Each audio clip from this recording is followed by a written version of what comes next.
So some pretty major things have happened over the last 24 hours, and I think it's just been a very difficult day for fans of gaming and really for just the entire game industry as a whole. It feels like this has been happening far too frequently, and this is always a tough topic to talk about because nobody wants to talk about layoffs. Now, in an ideal world, these type of things wouldn't happen, and my heart always goes out to those impacted. But yes, unfortunately, Microsoft is the latest to announce mass layoffs for their gaming division, being Xbox. They just laid off a massive 1,900 people, with most of that coming from Activision Blizzard. Of course, the acquisition just completed mere months ago, and so far, there's been a lot of optimism from both fans and employees alike. So to wake up to this type of news, no matter how you slice it, this isn't a great look for Xbox. But we will get into all of that today and sift through some of the outcomes, including a pretty major game cancellation. We're also going to talk about Palworld, though, because the Pokemon Company officially responded to the ongoing controversy and whether or not they infringed on the Pokemon copyrights. So do make sure to stay tuned for that as well. But let's just go and get right into this because there's a lot happening with both of these subjects. So back in October, Microsoft solidified Activision Blizzard as a part of the Xbox team, and there's been a lot of optimism. The belief at the time of the acquisition was that this will ultimately result in a better Activision Blizzard than what we have today. And to kind of be clear about this, that very much could still be the case. This doesn't necessarily change the long-term effects of that acquisition. They might have more creative freedom than what they previously had, which could result in a more diverse library of games going forward.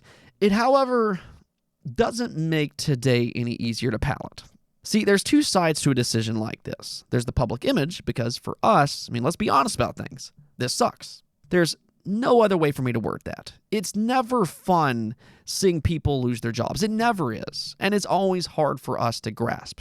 It always is. But for a company, for them, they're running a business, and they view this with different optics than what you or I might. We view this more from an emotional platform. For them, though, it's all about the bottom line. And their bottom line today was, unfortunately, redundancy. They laid off 1,900 employees, citing quote-unquote overlap identified.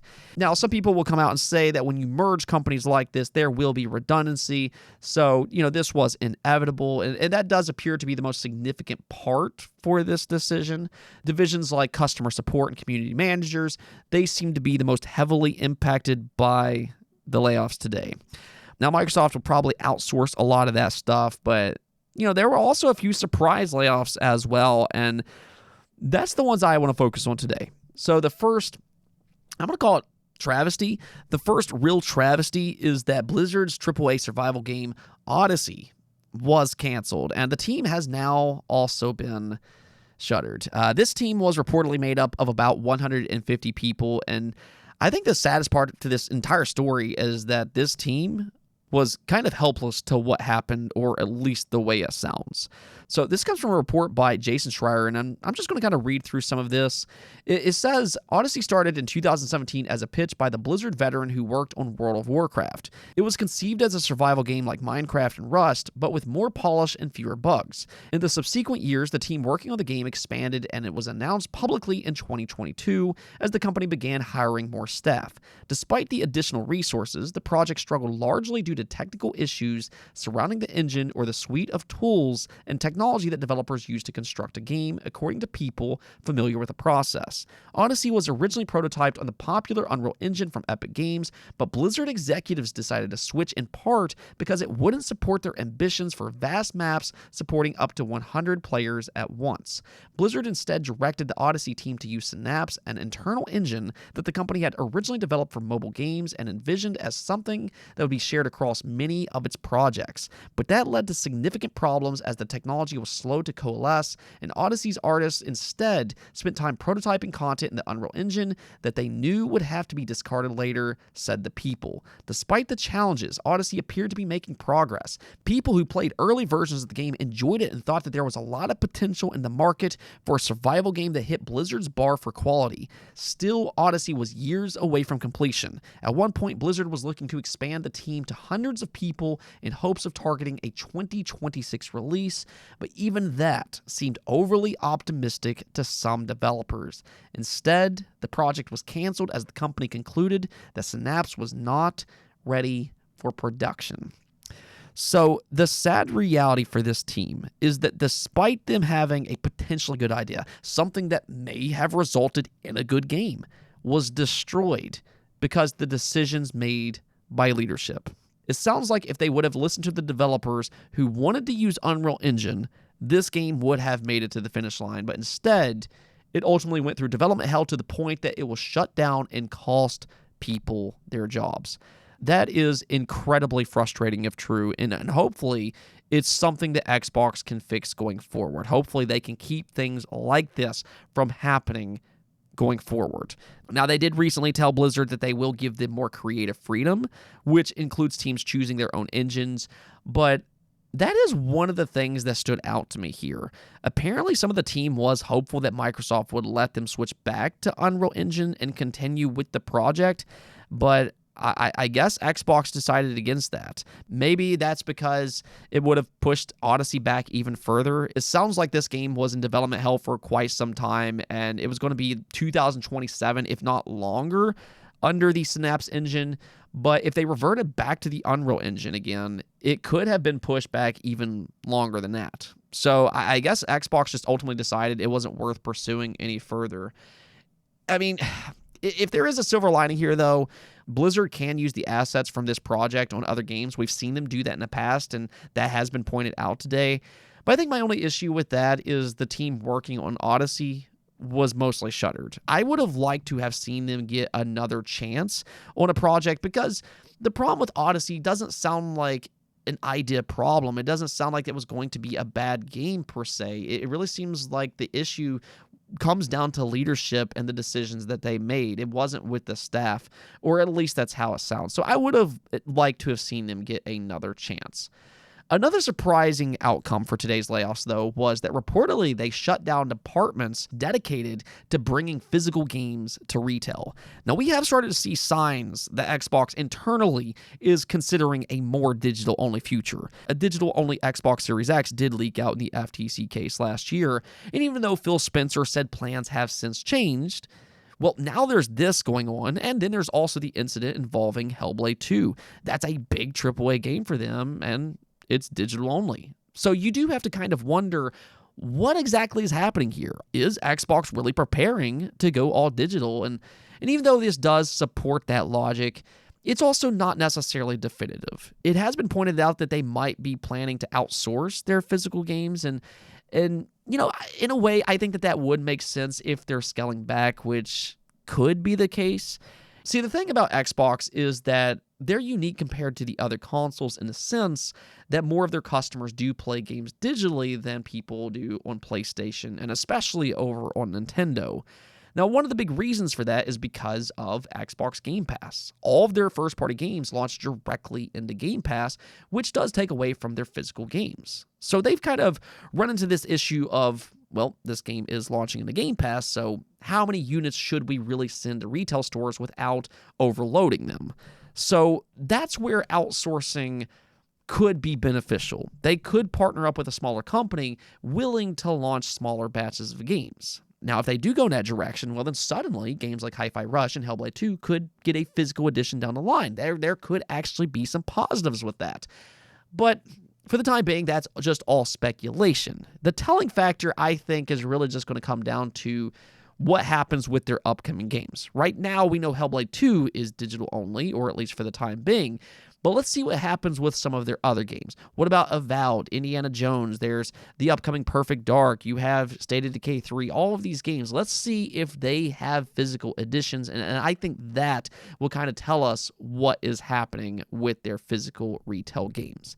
As a person who buys most of my games physically, I do hope they continue to make physical games. But, I mean, I guess we'll see what happens with all this. Let's see what happens with their future games. And once we do get that information, I'll certainly reapproach this topic once again. One thing that I think is worth mentioning, though, just because of some of the reactions online, as unfortunate as this situation is, because it's extremely unfortunate, but Like, there's been a lot of talk today about the future of Activision Blizzard and was this a mistake for them to be acquired and all that. But something I do think that people need to understand is that the news today doesn't spell doom for Activision Blizzard. It's a very unfortunate situation, and I don't think there's any way around that. But in the long run, their gaming sector could still greatly benefit from the Xbox acquisition because the teams will supposedly have more creative freedom. This doesn't necessarily change that, and if Xbox does deliver on that front, then that's where we could see a lot of positive outcomes in the long run. Now, it might take years to see those results, but for today, it's still sad. In a way, we can say it's the reality of the business. Business can be cruel. And while that is true, it still doesn't make things easy.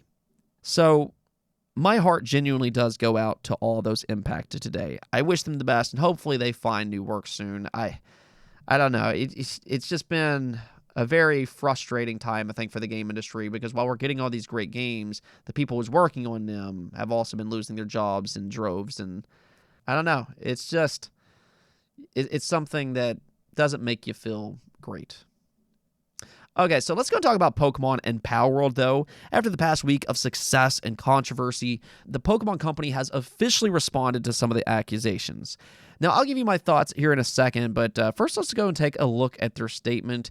It says, inquiries regarding other companies' games. We have received many inquiries regarding another company's game released in January 2024. Of course, they're talking about Palworld. That is very obvious. But they continue on to say that we have not granted any permission for the use of Pokemon intellectual property or assets in that game. We intend to investigate and take appropriate measures to address any acts that infringe on intellectual property rights related to the Pokemon. We will continue to cherish and nurture each and every Pokemon and its world and work to bring the world together through Pokemon in the future. The Pokemon Company. So this is really interesting in the aspect that it can actually be read in two different ways. On one side, they very specifically mentioned that this response was made because the many inquiries regarding Palworld. Obviously, this game has been very successful. It's already sold, I believe, 8 million copies. Everybody seems to be talking about it right now, and there's also a lot of fan noise from the Pokemon community. A lot of the Pokemon community is screaming that there's foul play regarding this game. So when you read this response by the Pokemon Company, you can kind of view it as a general statement to kind of calm people down by saying, hey, we're looking into it. You can relax now. On the other side, though, they did say that they'll investigate and take appropriate measures if they infringe on their copyright. So I think if they're being true to their word here, the results will be interesting.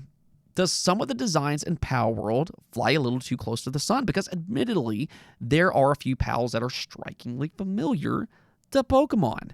See, it's not that they're inspired by Pokemon. I've seen a lot of comparisons to Dragon Quest. It's one thing to be inspired by something, but that's not the question here. There's been plenty of Pokemon-inspired games in the past. There's Coromon, Nexomon, Tim, etc., but none of those games were questioned about being overly similar to Pokemon's monster designs. That is the question. Are some of the pals ripping Pokemon assets? That's what's being allegedly investigated. Did they flat out rip some of the designs? The only thing about that, though, and this is something that I've seen brought up quite a bit, is that there is a question, why didn't they investigate sooner? Palworld has been at several major showcases since 2021, so surely the Pokemon Company knew about this game well before it released. So why wait until now? Now, maybe they weren't fully aware of how similar some of the pals were at that time.